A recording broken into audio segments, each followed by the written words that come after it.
Chinua Achebe once wrote that the trouble with Nigeria is simply and squarely a failure of leadership.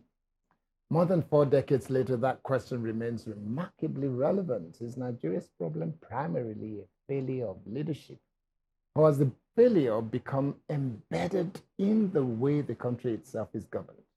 Welcome to 60 Minutes with Mr. K. Today, we examine the state of the nation, the performance of Tinubu administration, the economy, insecurity, education, governance, and the road to 2027. My guest is former Minister of Education and former Vice President of the World Bank's Africa region, Dr. Oby Ezekwesili. Dr. Ezekwesili, welcome to 60 Minutes with Mr. K. Yeah, it's good to have you back here. Kayode. So on that note, let's begin with the state of the nation. Yeah. More than 3 years into President Bola Tinubu's administration, how would you assess the state of the nation? It's going to be a long thing because we're discussing the state of the nation, but if you were to summarize the state of the nation today in as few words as possible, where would you say we are? I think you would basically take the most important indicator that tells you where society is headed. And that is, what's the dignity or the lack of it of life? What's the state of the dignity of life? Every other thing hangs on people being alive. And when people are not alive, then you can't even talk about, you wouldn't care about education or health or the economy. You need people to be alive. And what we have seen has been a degradation of that dignity of life quotient. Because when you look at the kind of serial abuse of life, whether in terms of the killings, mass killings that have happened in the country between 2023 and 2026, or the amount of kidnaps, especially of children, you would see that you have sufficient data on the basis of which to say that the already bad situation got worse over this period of 2023 to date. You take a typical indicator that is a catch-all for what I'm saying about the state of insecurity that has declined the quotient of dignity of life. It would be, the global terrorism ranking.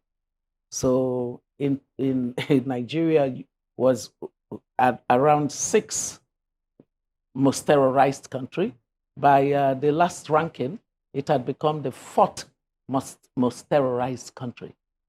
Come on, in the world. That's such an indicator that tells you where things are. And so when we then look at all the other aspects that have to do with quality of institutions, in Nigeria degenerated. When you look at the state of the economy, especially in terms of the cost of living index, especially for the poor, Nigeria deteriorated. When you look at what has happened with poverty, it's about 145 million Nigerians now trapped in poverty, from a number that was about 133 million as of the time that the previous administration, which is, this government did tell us that they're a continuum. That is a continuation. Even if they didn't tell us, we do know that, the actors in this administration were praising the previous administration and lauding the policies of that administration. So, and it's the same party. So it's a knock-on, effect of basically the same kind of people thinking of economic management, maybe slightly differently, because what you can say about this particular one is that some market principles have entered into the equation. But the thing to ask is, while you can say macroeconomic stability is gradually becoming a thing, it is insufficient a thing. to address the poverty that you see. And when you start looking at this kind of massive state of poverty, it means that quality of life has degraded, especially for the ones who are poor and vulnerable. So in all, I am not one that would score, because I'm driven by evidence, not by any other thing. So when we look at the indicators, your summary is that, we've been the worse for it than anything anyone can say. I remember hearing you saying, God we trust. Every other person must bring their data, because that keeps the conversation healthy, right? So, when you are using data to analyze a situation, what happens is that whether you, according to Nigerians, you like the person or you don't like the person, and liking a person doesn't come into governance. I think that every one of us should agree that it is too much of a privilege for anyone in public leadership to be thinking of whether they are liked or not liked, and that is the reason somebody has an opinion. That's nonsense. When I was in government, I didn't waste my time about who was liking or not liking me. What I was in government to do was to do right by the population. Okay, so when you lead from that basic philosophy, it changes the equation, because it would keep you away from those low denominator, least common denominator decisions that want to fetch you being liked or something. Yeah. So Kayode, I would question say that there's a problem. I remember you saying that Nigeria is suffering from failure of governance, and some people said Nigeria needs a rebirth. Sometimes I wonder whether we can say it's just the failure of leadership or failure of institutions that seem to have had stunted growth from the very beginning. And there is still also the failure of the masses who have not just been stunted in their growth over the years, but have been uneducated and impoverished by government. And it seems that impoverishment has been intentional for some reason. It seems like it. I can't put my finger on it, and I can't say categorically that, yes, I have statistical evidence to prove it, but it seems like it. So when you look at all of these dynamics, would you say that Nigeria has evolved over the years into a failed state, or a failing state, or a state that is on the threshold of becoming a failed state? Where do you put Nigeria currently? So we go back again to what data tells us, right? So there is a global ranking of countries on the basis of their capability index. So it basically it tells you states that is nation states that are capable. So they are competent states. So they are functioning well, are functional states. And then it takes it all the way down to fragility and levels of fragility. And then it takes it to the state of collapse, right? And so our country just happens to be amongst I think the last ranking would have been amongst maybe the 14th most fragile country in the world in ranking. What does that tell you? It tells you the full story, because what goes into that ranking, it looks at the territorial control. We don't have that completely. We have ungoverned spaces, which is why a bunch of terrorists can terrorize the people.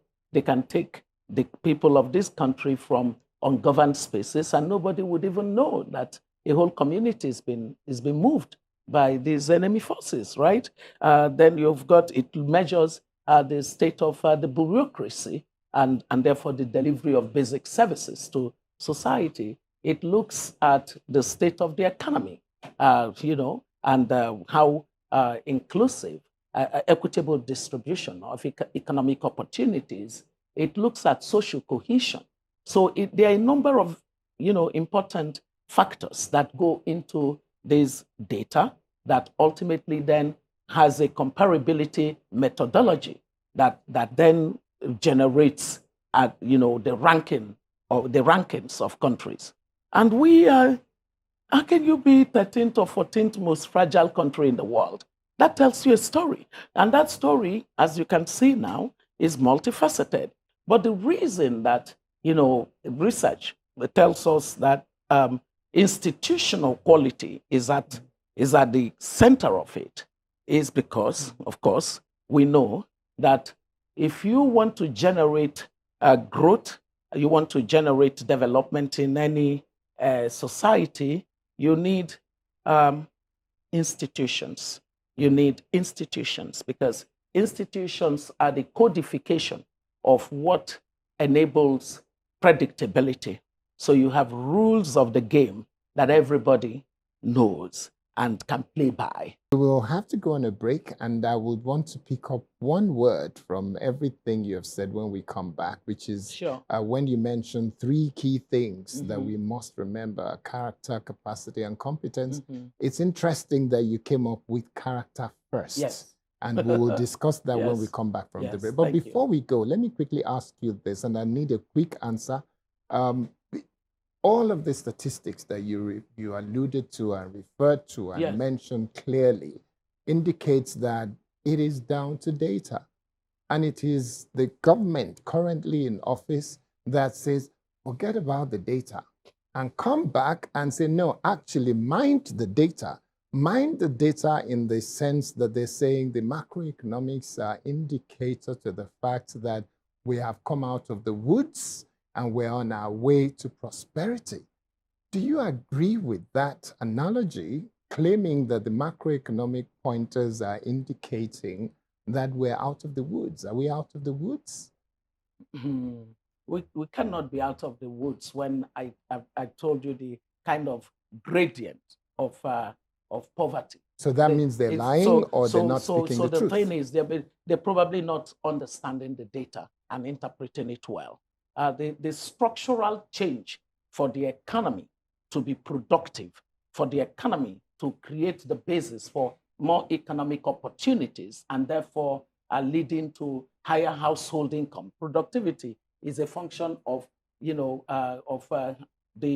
capacity of people to actually, let me put it simply, you use 1 hour and you're able to produce 5 of these cups, okay?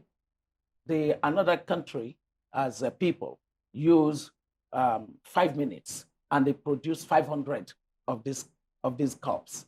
So what do you have? You have a complete lack of productivity in yours compared to the others. So you can't, without productivity, you can't even be competitive globally. So we are suffering from structural misalignment coming from a lot of the things that are still not being done right in terms of economic policy choices. The only thing that, as I said at the beginning, we can give to them is they are getting a handle on macroeconomic stability. So, for example, the volatility we had with foreign exchange rate, is quieter, okay? Because they are abiding by market principles for foreign exchange, policy.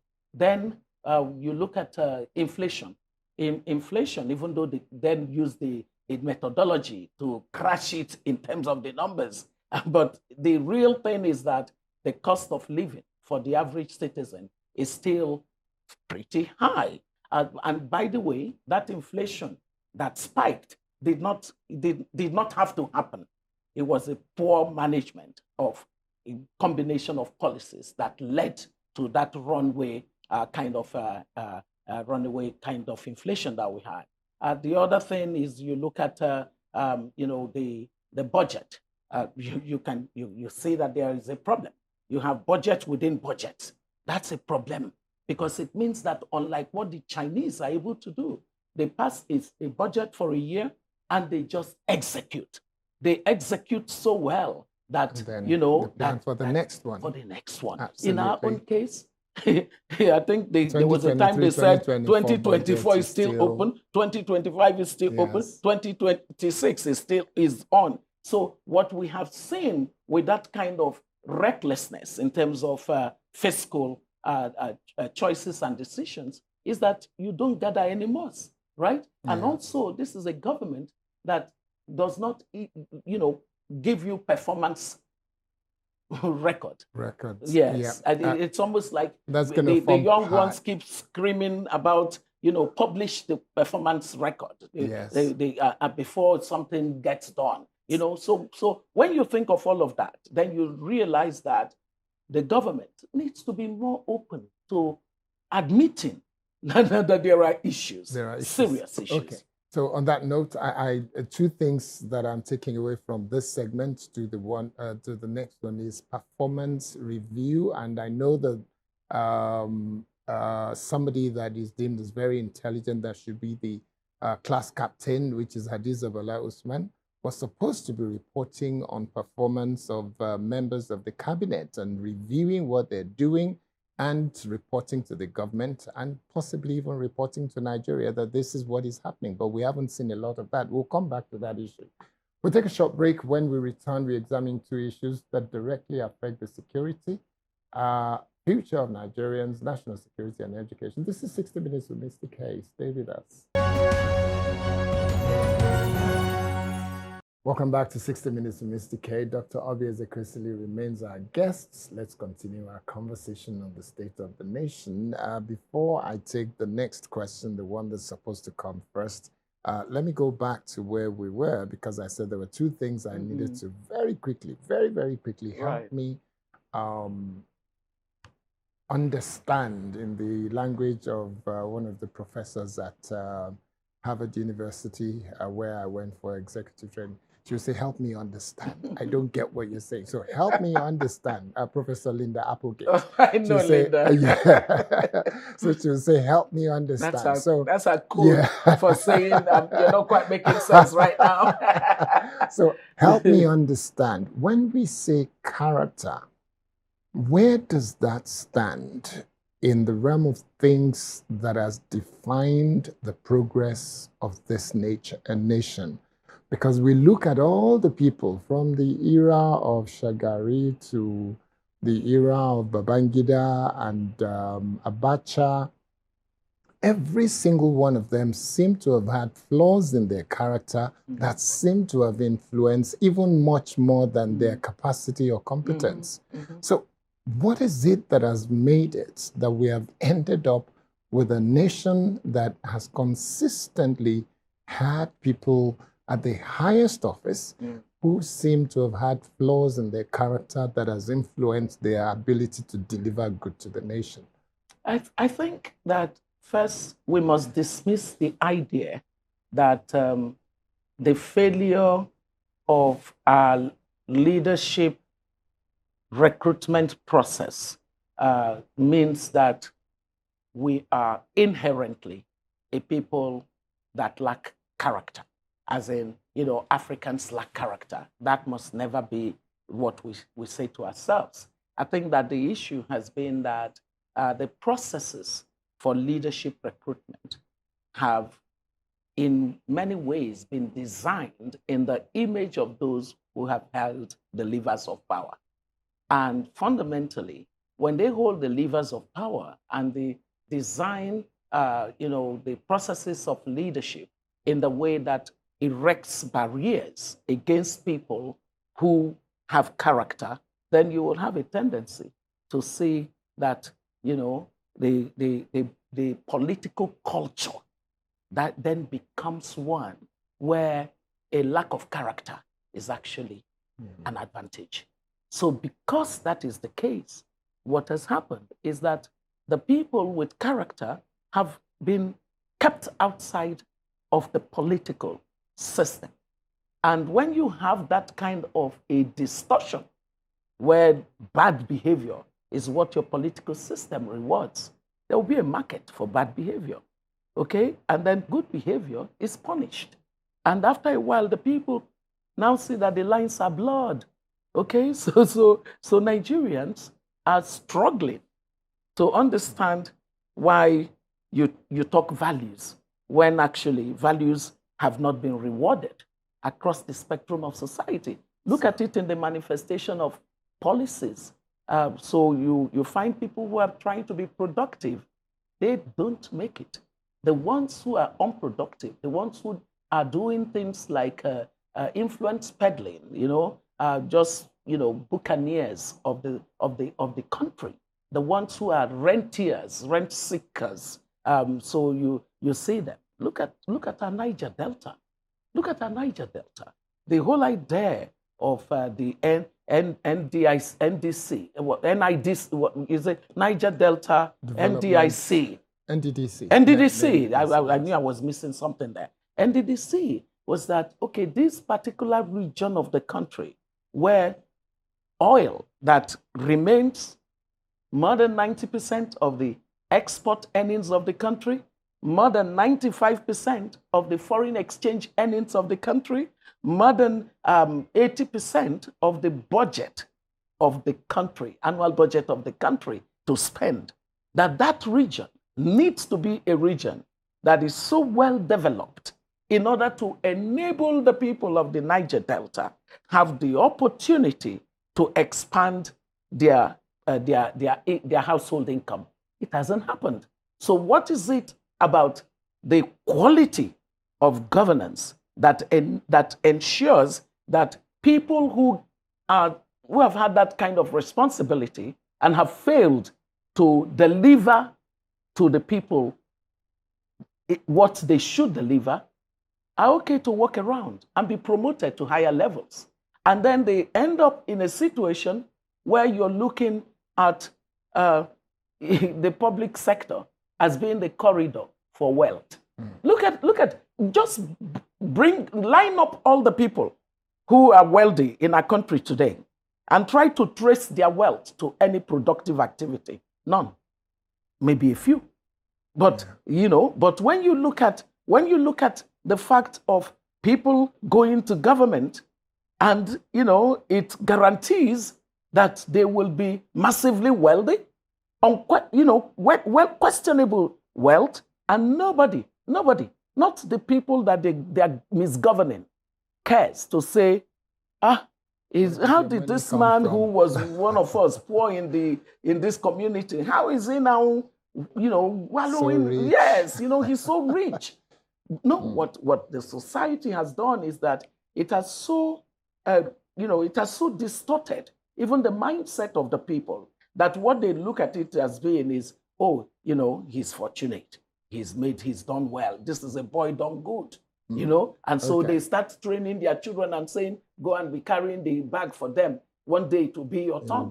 This is what grounded the Nigerian society. And in my research on this matter of the nexus between quality of politics, governance, and the economic performance of countries, I did that research concerning Africa, and it is almost the same thing. It's like a homogeneous issue across the continent. So it means that Africans have to come to the place where they tell themselves the truth. The truth is that the rest of the population that are, just staying dormant, staying lethargic, staying totally apathetic to what's going on and hoping that somewhere along the line, some fortune will strike. No, it ain't going to happen. Okay. Nothing happens that is not made to happen. Yeah. To design, to get a good governance is a design. You have to design for you to then end up with good governance. If you don't design for good governance, you will have the kind of governance that we have. So systemic character flaws in a number of people who are called leaders is an issue, but we will come back to that. So let's turn to security. Kidnapping, banditry, terrorism, and attacks on communities remain major concerns, even as security agencies continue to record successful operations in some areas. Is Nigeria actually winning the war against insecurity, or are we simply getting better at responding to individual cases, as in the case of Orire, which has not been replicated anywhere else? Let's go back to that data that we started with. If the deep survey into the state of security of countries across the world tells you that your country has become the fourth most terrorized society, that's your score line. That's your score. You don't need, that's your score. So you now have to say to yourself, with this kind of a score, where are we headed for? Well, basically, this score is saying that there is a complete collapse of what we know to be the philosophy or the principle of government being the entity that's supposed to have the monopoly of coercive apparatus. It has that power simply because, one, it needs to be a singular power. It cannot be power that is shared by other actors. Now, non-state actors are using coercive apparatus as they like, all right? And why is that so? Because governance is eroded. We're back to governance. You see, we can't escape this conversation on governance and leadership. So you look at all the institutions that we put as a ballpark, and we call them the security architecture of a country. So the whole security establishment.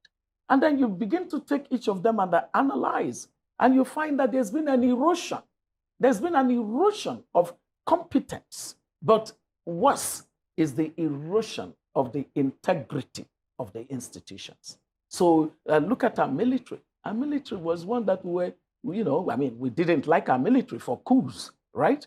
But one thing that we could take pride in was that our military went abroad, and each time it went abroad, it got victory for the country, whether it was in quelling the situation in Liberia or the one in Sierra Leone, or when it would be part of forces, global forces, yes, the ECOMOG, that's the Liberia and the Sierra Leone. But we went even further. We would go to places like Sudan and be part of successes. So our military was actually respected for some degree of professionalism and competency. And then suddenly the same military has become like, does it really, what does it do? What does the military do? And when you trace some of the articles that are, the security experts around the world, when they have looked at the problem of the Nigerian military, it has come back to corruption and poor governance. And what is it? Because there have been no checks and balances to ensure that resources and performance are aligned.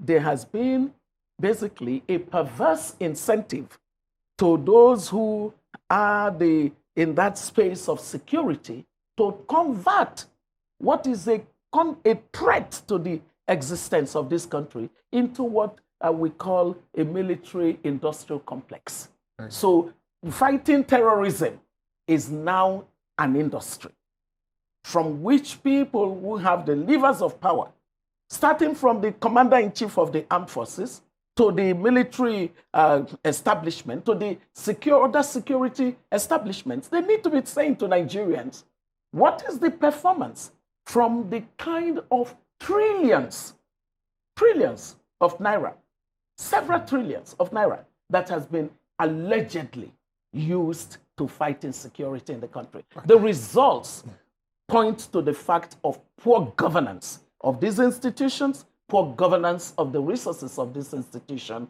and a complete disregard for the people of this country in not realizing that joking with the life of your citizens is the way that you send a signal to the enemies that you cannot be bothered. And that's what our political class, look at the National Assembly. When did you see the National Assembly say, even if they did it, we would not take them serious? Because we consider them to be a bunch of people who don't really care about their citizens. They are all interested in the next election.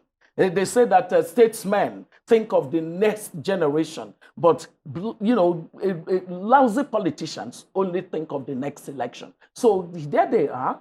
Things are completely aground in terms of the functionality of the system of ensuring that what our Constitution places as a mandate of the government, that the security and the welfare of the people is the primary responsibility of government. They don't care to read that page in the Constitution. So if we look at what they are doing and then we take out the military from internal security and say, let's build the military for something else, which is what military should be, and take them out of the internal security, and we'll come to the now national public debate on the policing of our nation. Yes. The policing of our nation, should we seriously be looking at state police in your views? So, and if we should, how do we manage that process so that it does not develop or evolve into something that becomes a personal army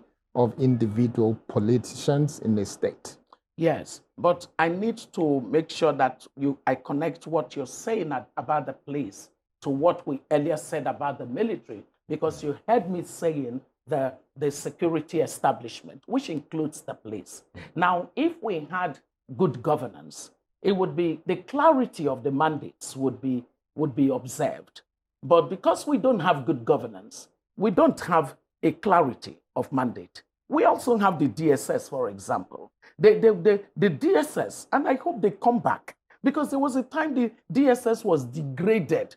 And then a certain Kayode Akintemi became the DG of the DSS, and they began the reprofessionalization of that organization. I think the person who heads the DSS now is a mentee, a protege of Kayode Akintemi. So he saw that reform. I hope that happens, because if we had the kind of effective intelligence that is necessary, professional people running the DSS at every level of it, what would happen is that thing that we normally say, prevention is better than cure. So basically, if you are proactive, you are able to stop, not respond, right? And you're not react. So that is where intelligence comes into the whole architecture. But then, because we have given the room for the kind of extent of infiltration of enemies of our country and our people into our own country. I mean, the terrorism, internal terrorism, is not something that it lasts for that long. But look at us. We gave room for that to happen. So guess what? The police is not able to be that institution that you described, merely an institution that deals with domestic issues of law enforcement.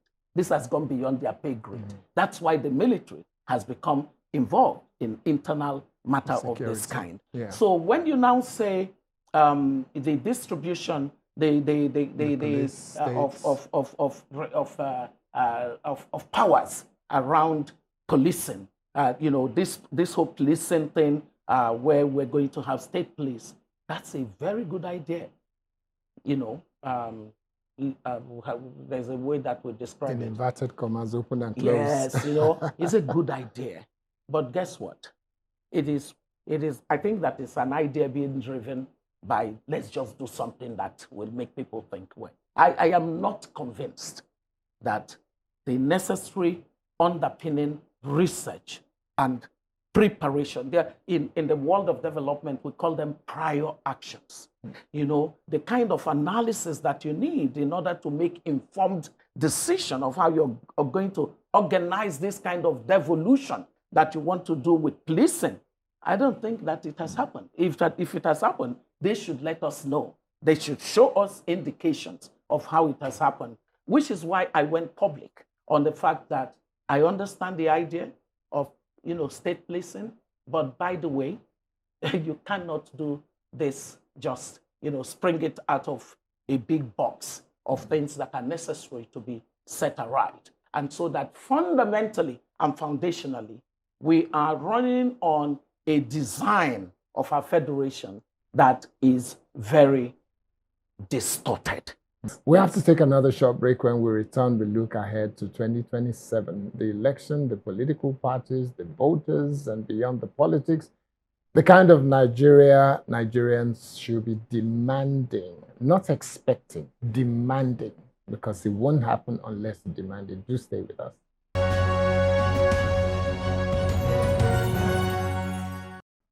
Welcome back to 60 Minutes with Mr. K. Dr. Oby Ezekwesili is still with us. We have examined where Nigeria is today. Now we look ahead to 2027 and beyond. Just while we're on a short break, I mentioned the fact that a dear friend of the house, Dele Faratimi, a lawyer, and the man who has spoken so I'm actually eloquently. a fan of Dele Faratimi. I am. I really am. He's one of our very outstanding Nigerians. Yes. So I've had conversation with him. In fact, I've asked him, should we talk about state of the nation again? And he kept saying to me, Egbon, please, I don't want to talk about Nigeria. And I said, Dele, why? He said, because Nigerians are not ready. Do you feel that Nigerians are not ready? And what do we need to do to prepare Nigeria or Nigerians for the 2027 election? Or is it too late to do that now? Well, we can never say that anything is too late. So whatever can be done in unlocking the mindset of the people that they actually are deserving of good governance. Do you think they're not ready? They are not. A good We're number not of ready a as good a number nation. a good number. You know it's not even a good idea to just say Nigerians, because in our polity, the way that we should think of it is we've got the majority Nigerians are those ones in the poverty bracket that I spoke about earlier. So if you've got about 64% of your 145 million that are poor, you would tend to see that all they live for is just getting by every day. They don't want to be disturbed by any other things. The only time that issues of governance matter to them is elections. And the elections have become a market day to improve income by a little bit of notches for that day. They are not voting for 4 years. They are voting for that day's income and the additionality that they will get. So that's a large number. Then you've got the middle class, and then you've got the upper class, if there's anything called that. In normal societies, when you say upper class, you're actually talking about distinguished people. In our own case now, when you say upper class, it's people who have mostly made money, not by production, not by productivity. So it's a very dodgy class to talk about. But let's stay with the middle class.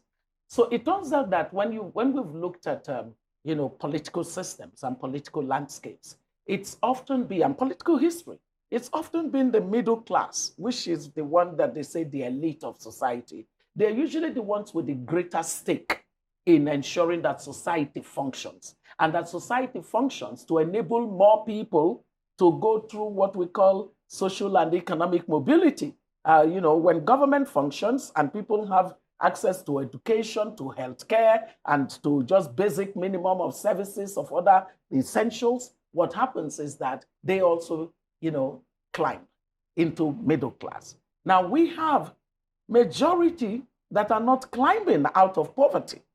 So when you talk about politics, they are not saying it in the way that you are saying it. So there's a whole lot of work of political literacy that needs to happen with these 145 million, right? So that when they exercise, and by the way, they are the ones who are faithful to come out for elections. The middle class, got the voter's card so that should there be a situation where they go to some crazy person decides that you can't travel out of this country without showing your voter's card, that's all it will do for them. I have a voter's card. It's not so that they can go and do the voting. Some use it just for identity purpose. They have political separation. The only time you see the middle class care about politics is because a friend of theirs is running and would potentially win. So there would be opportunity for contracts and all of those things. So that's problematic. So what then do you do with this kind of environment where people are not realizing that the politics is ruining the governance, and the governance is ruining their own prospects and the stability, the collective or inclusive prosperity of the country? What you have to do is to start with first principles. First principles would be, let's unlock even the middle class. Because you see, the other class would be a long journey. So a long how long journey. will it take to unlock the middle class? It's easy to present the kind of data that shows the middle class. When I saw middle class that he was driving his car, he had his car, he carried plantain and put it in the front seat and put a seat belt over it and said, this plantain is so, I know how much I bought it and I don't want any police stopping me and any part of it missing. Now, he was joking, but that wasn't a joke, because the moment you see a middle-class person who's, educated, has a car, telling you that plantain is such a treasure, it means that your middle class is now so pedestrian that the cost of food has become an issue for your middle class. So you are in trouble. So middle class is already dropping into poverty. Where do you think the growth in the number of poor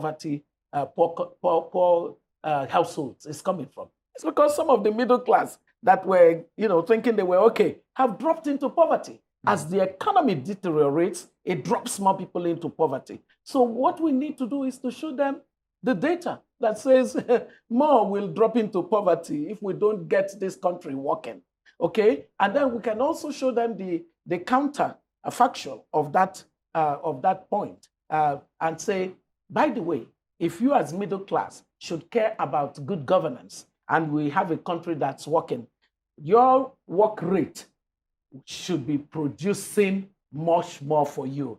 But when your productivity increases, any middle class will be able to know this basic economics, that would mean higher income for you. You'll be comparable to your colleagues, to your peers in other parts of the country. Number one, President Olusegun Obasanjo has been deemed as one of the best president Nigeria's ever had because of what some people said were his achievement while in office. No, just use the data. Why say what some people say? Oh, no, what people take all have said, the macroeconomic indicators, take the structural indicators, take the social and human development indicators. Just use indicators. The best. And do an analysis of each periodic history of various presidents. Then you can argue on the basis of that. On the basis of that. Okay. So recently I was looking at some comparison table, and it showed there in terms of economic growth, in terms of improvement in human development, even though so all of those kinds of indicators that are important. Okay. Where that takes me to is the fact that he said recently that the worst decision he made was the person he made his vice president. He said that. And then we had probably someone, I would say your colleague in government and possibly a friend of yours, Dr. Ngozi Okonjo-Iweala, who said that one of the best people that helped to manage the economy during the time of President Obasanjo was the person that headed the economic team. And that is Vice President Atiku at the time. Actually not. Okay, so... Actually not. But, people confuse the economic team from the National Economic Council. The National Economic Council is chaired by the Vice President, and it's merely a political convening constitutionally to enable the federal government and the state governments to have conversations about, so it's just for, that kind of a conversation on the direction that the country is going.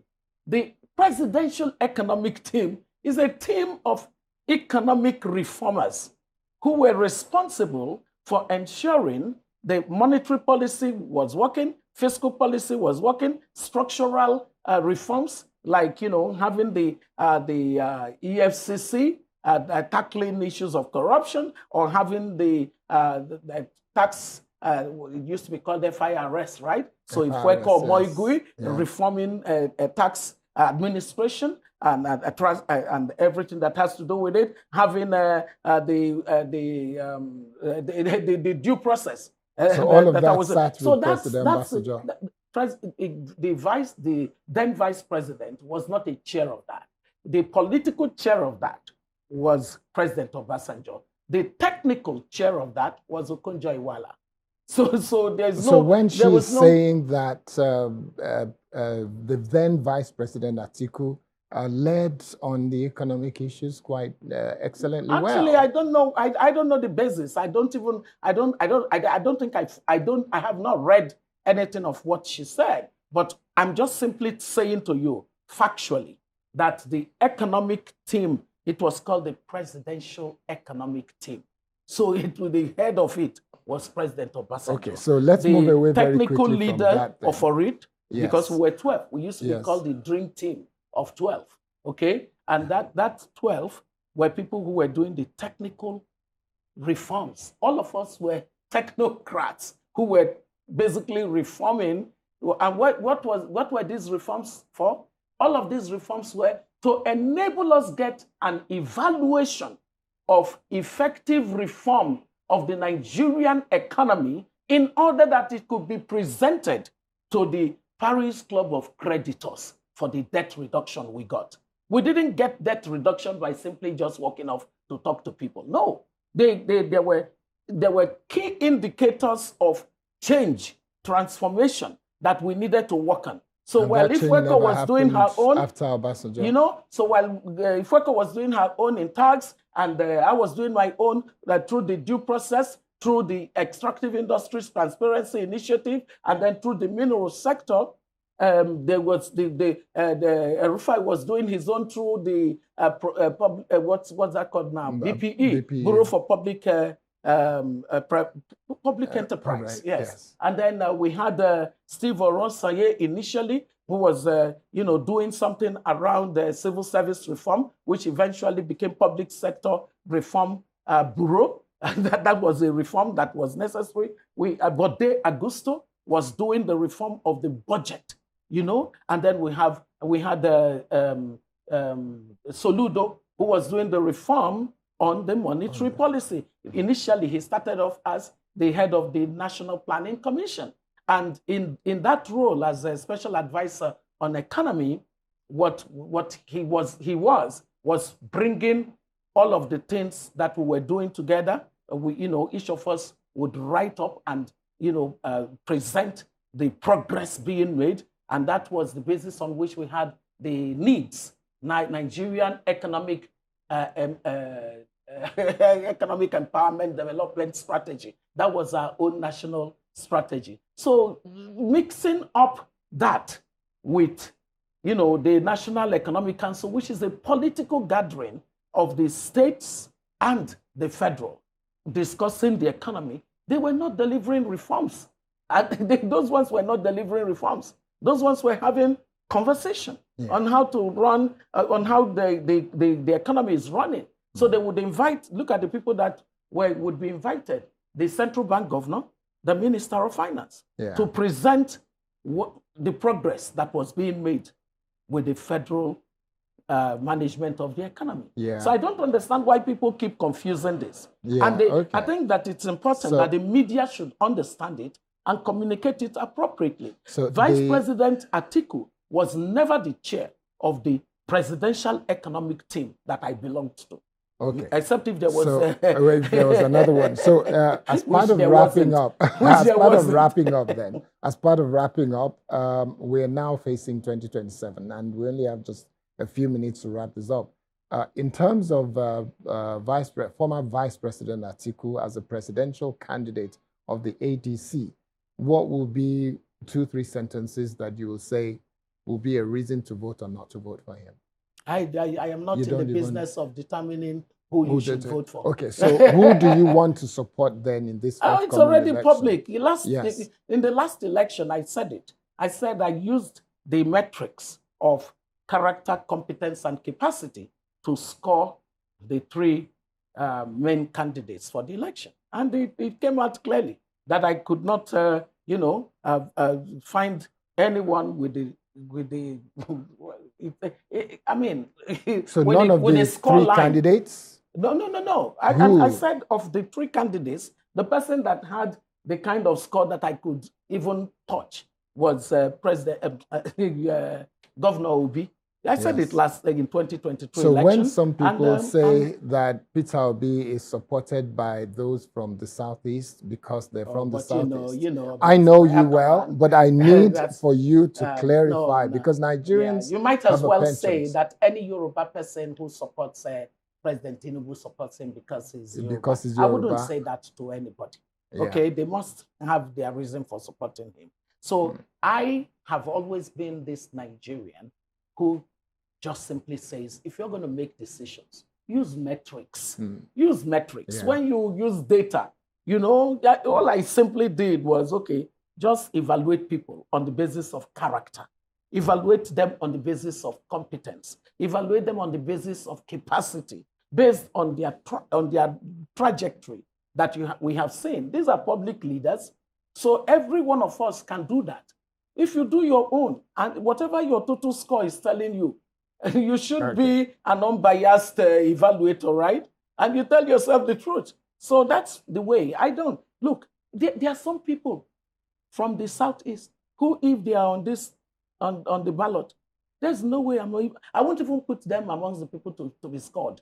I won't even put them because it would be ridiculous to even be scoring those kinds of people. Yeah. Okay? So Nigerians need to understand that the governance of this country is too serious a thing for you to get into, all these kinds of ridiculous conversations of where the person is from. The poverty number that I just gave you, it smells the same. So everywhere. What do you say to when those you see people, poverty in the east, you see poverty in the north, you see poverty smells the same. So what you should be tackling. Yeah. So what do you say to people who say that if we're saying that we should stagger or we should divide in Nigeria a situation where 2 terms for the south, 2 terms for the north, some people said maybe we should begin to add to it 2 terms for Christians and 2 terms for Muslims, because they're looking at the Muslim ticket of last election, which is going to end in 2027. And they're saying it's going to be repeated in 2027 to 2031. And they're saying, so if basically you have... you're assuming that they have won the election. They're contesting. Let them they're contesting. I think that all of what we're discussing is only being discussed because the Nigerian people have not come to the place where they are ready to vote for themselves. Nigerians have to understand that, if you have seen a pattern of poor governance over these years, and it's come from all ends of the country, then what you should be doing is saying, what would best serve our need as a people? A conquered people. The political class has conquered Nigerians. Can't you see that? You're conquered and you're busy fighting the battle of where the person is from. That's not your battle. Your battle is, hey, if I have been changed and have ended in poverty for this number of decades, it shouldn't be the lot of my children, because otherwise it becomes intergenerational dynasty of poverty. You should be against that. It should mean that you're not thinking of, I don't care where the president comes from. I just want an ethical president who will think of the common good, not their private interests. Look at what we've seen in this administration. My goodness, it's unbelievable. I have never seen this level of privatization and personalization of state resources and state institutions. It is terrible. So how can I endorse that? It's impossible for me to. As a way of wrapping up now, we have to go. I would ask you this final question. Can 2027 be a turning point, or it just can't? It could be a turning point. How will it become a turning point? Sometimes turning points don't announce themselves. Which is, if we based it on, academic thought and say, based on what we see, what we know, what could possibly be different? Maybe not much, because the power of incumbency means that these guys have all the levers. We already see the INEC as a complete, as a hollowed out institution. It's an institution that has no integrity. So it is an electoral umpire, but We don't go into the elections thinking this is an independent nationality. No, it's not independent. It's the way that it has behaved and continues to behave on over this number of elections now are saying to us that we now have a National Electoral Commission that is an appendage of whoever is in the villa. On that note, Dr. Oby Ezekwesili, thank you so much for joining us on 60 Minutes with Mr. K. Thank you for your time, your candor, and for sharing your perspective on the state of our nation and the choices before us. Well, Wole Soyinka once said that the greatest threat to freedom is the absence of criticism. Perhaps then the health of a nation is also measured by its willingness to question power, demand accountability, and insist that government serves the people. And in all of this, you watching at home, Nigerians, you have a role to play. Your role is to ask the difficult questions, demand accountability for those in power, stay informed, and when the time comes, make choices that reflect the Nigeria you want to see. Dr. Oby Ezekwesili, thank you so much for joining me today. It's a pleasure. Yeah. So for those of you at home, thank you for spending time with us. And on my usual final note, you hold the highest office in the land, the office of the citizen. And you are the one that will determine the future of this nation. If you decide that you will want to see a change, then you will see a change. If you don't, then we'll continue just the way we are continuing. I'm Kayode Akintemi. Have a good day, and do stay with News Central.